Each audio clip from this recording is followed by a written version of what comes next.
دعای برگشت از سفر داره، ولی برای آنکه موضوع یک باره برایتان کامل شود خواهران، من گفتم دعای سفر رو اول بگیریم که در صحیح مسلم آمدگی هست.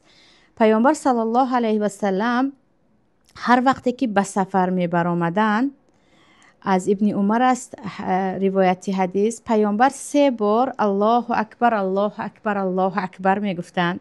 سپس می گفتند سبحان الذی سخر لنا هذا و ما كنا له مقرنین و انا الی ربنا لمنقلبون. و این آیت قرآن هم هست که پروردگار درباره سوار شدن به کشتی به حضرت نوح میگوید و اذا استویت انت و من معک فی الفلک، گفته بعدن این دعا رو پروردگار می آموزاند. این دعا خواهران عزیز دعای هم قرآنی هست هم حدیث است که در وقت سفر برآمدن حتما بگوید سبحان الذی سخر لنا هذا و ما كنا له مقرنین و انا الی ربنا لمنقلبون. پاک است همان پروردگاری که این مرکب رو، یعنی چیزی که من و شما سوار شده ایستادیم، چی ماشین باشد، چی هواپیما باشد، چی اتوبوس، چیزی قطاره باشد، ما میگیم پاک است همان پروردگاری که این مرکب رو، این چیزی که من سوار شدم در خدمت ما قرار داد، وگرنه ما اصلا نمیتوانستیم بالای آن فرمان روایی کنیم، نمی توانستیم آن را زیر دست کنیم و ما به سوی پروردگارمان بازگشت داریم، یا بازگشت ما به سوی پروردگارمان است. در دوامش پیامبر می گفتند اللهم انا نسألک فی سفرنا هذا البر و التقوى و من العمل ما ترضى. پروردگارا در این سفر ما از تو بر و تقوا رو میپرسیم، یعنی هر چی که کار ثواب است و هر چی تقوا و پرهیزگاری هست ما از تو آن رو میپرسیم. بگذار در این سفر ما همیشه به عملهای ثواب و خیر دست زنیم و من العمل ما ترضى و هر عملی که تو از آن راضی هستی آن رو میپرسیم. اللهم هون علینا سفرنا هذا. پروردگارا این سفر رو برای ما آسان گردان. وطفی عنا بعده و دوری های آن را به ما نزدیک کن.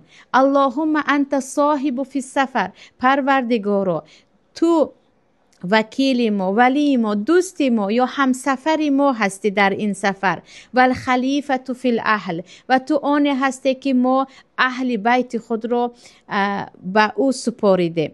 اللهم انی اعوذ بک من وعثاء السفر. پروردگارا من به تو پناه میبرم از رنج و کلفت های سفر و کآبت المنظر و این چنین از منظره هایی که در آن مصیبت و مشکلی باشد و سوء المنقلب فی المال و الاهل و به تو پناه میبرم به اینکه به اهلم به نزد اهلم به خانواده ام برگردم و آنها را در حالت بدی یا با خبرهای بد روبرو شوم با آنها و این چنین در مالی که ترک کرده می روم در وقت بازگشت با منظره بد یا گفتیم طرز آن مالم به من برگردد که به من ناخوش باشد. و سبحان الله وقتی همین دعا رو میبینید خواهران عزیز، دعای سفری که پیامبر کردن تمامی چیزهای ضروریه که هر یک مسافر در وقتی به سفر برآمدن پریشان می شود در بر می گیرد.